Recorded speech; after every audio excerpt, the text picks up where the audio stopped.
এদিকে কত আমাদের আমাদের এত বড় থেকে কিছুটা কিছুটা আস্থা মিলেছে। সর্বশেষ পরিস্থিতি বলতে আর কি এখানে আমাদের যতটুকু জানানো হয়েছে ভিতর থেকে সেটা আমরা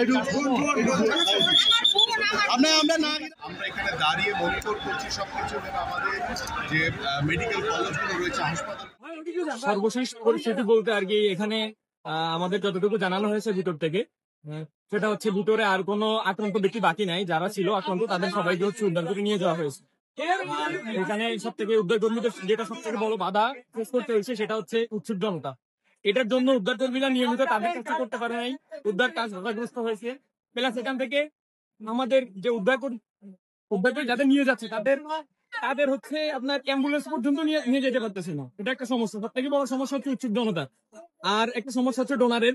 আমরা এখানে প্রচুর পরিমাণে ডোনার আছে। আমরা মিনিমাম 50টা অ্যাম্বুলেন্স ভরে আমরা এখান থেকে বারবার করে ডোনার গেছে এখান থেকে, এবং এখন এখানে অনেকগুলো ডোনার এখনো অপেক্ষা করতেছে। অনেক ডোনার আছে এখানে, কিন্তু আমরা অথেন্টিক নিউজ পাচ্ছি না কোন হাসপাতালে কি নেই, মানে কোন গ্রুপের ব্লাড দরকার। এটা যদি আমরা এখনো জানতে পারি এখান থেকে আমরা ব্লাড পাঠাতে পারবো।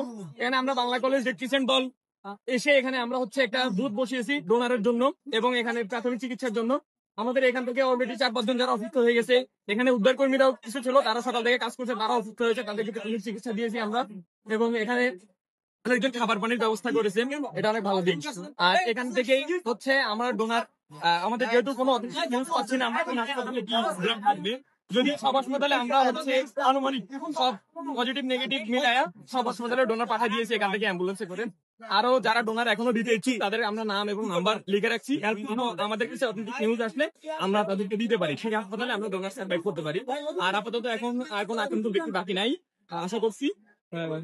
এবং ওইখান থেকে হচ্ছে যেটা আক্রান্ত এলাকা সেটা আসলে রেড ক্রিসেন্ট এবং আরো যারা উদ্ধার কর্মী আসছিল একদম শুরুতে যারা আইন শৃঙ্খলা বাহিনী অনেক ভালো কাজ করছে, যেমন সেনাবাহিনী আছে, বর্ডার গার্ড আছে, বিজেপি আছে, এনারা অনেক ভালো কাজ করতেছে।